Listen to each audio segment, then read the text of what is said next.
যেদিন আমি আমার সহজ সরল স্বামীকে ছেড়ে একটা হ্যান্ডসাম স্টাইলিশ ছেলের সাথে পালিয়ে আসলাম, তখন আমার ছেলের বয়স মাত্র 3 বছর।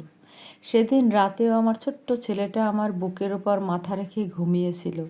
ওর কপালে একটা চুমু খেয়ে আমি ধীরে ধীরে উঠে দাঁড়াই। আলমারি খুলে স্বামীর দেওয়া গয়নাগুলো আর তার কষ্ট করে জমানো কিছু টাকা ব্যাগে ভরি। তারপর নিঃশব্দে দরজা খুলে বেরিয়ে যাই নতুন জীবনের স্বপ্নে। আমি ভেবেছিলাম এবার বুঝি সত্যিকারের সুখ আমার দরজায় কড়া নাড়বে। আমার স্বামীর নাম ছিল আকাশ। খুব সাধারণ একটা মানুষ। সরকারি চাকরি করত। দেখতে একদম সাধারণ, কথাবার্তাও কম, কিন্তু মানুষটা আমাকে ভীষণ ভালোবাসতো। আমার ছোট ছোট শখ পূরণ করার জন্য নিজের প্রয়োজন পর্যন্ত ভুলে যেত। অথচ আমি সবসময় মনে করতাম সে আমার যোগ্য না। কারণ তখন আমার জীবনে এসেছিল সায়েম। ফেসবুকে পরিচয়, তারপর ধীরে ধীরে কথা। সায়েমের স্টাইল, দামি বাইক, স্মার্ট কথা বলা, সব কিছু আমাকে যেন অন্য এক জগতে নিয়ে গিয়েছিল। সে আমাকে বলতো, তুমি এত সুন্দর একটা মেয়ে, তোমাকে এই মধ্যবিত্ত জীবনে মানায় না। আমি ধীরে ধীরে নিজের সংসারকে ছোট মনে করতে শুরু করি। আকাশের ভালোবাসা তখন আমার কাছে বিরক্তিকর লাগতো। মনে হতো এই মানুষটার সাথে থাকলে আমি কোনো দিন সুখী হতে পারবো না।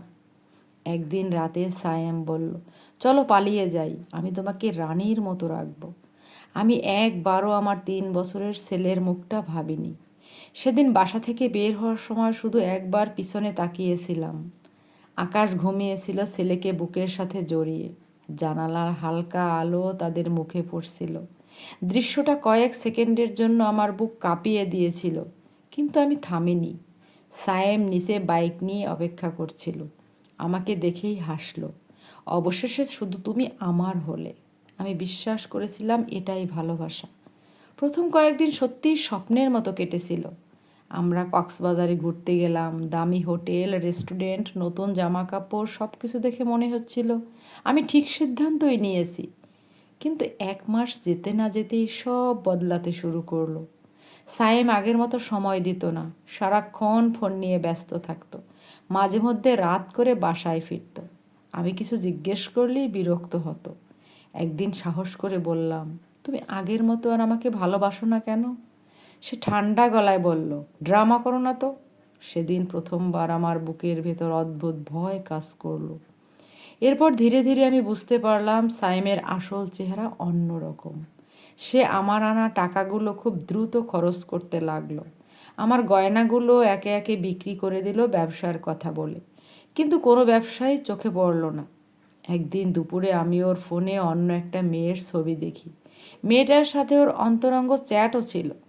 আমি কাপা গলায় বললাম, এই মেয়ে কে? সায়েম বিন্দুমাত্র ভয় না পেয়ে সিগারেট ধরিয়ে বলল, আমার লাইফে কে থাকবে সেটা তোমাকে বলতে হবে? আমি হতবাক হয়ে তার দিকে তাকিয়েছিলাম। যেই মানুষটার জন্য আমি নিজের সংসার, নিজের সন্তান, নিজের সম্মান সব ছেড়ে এসেছি, সে মানুষটাই আজ আমাকে বোঝা ভাবছে। সেদিন রাতে প্রথমবার আমার ছেলের কথা খুব মনে পড়ল।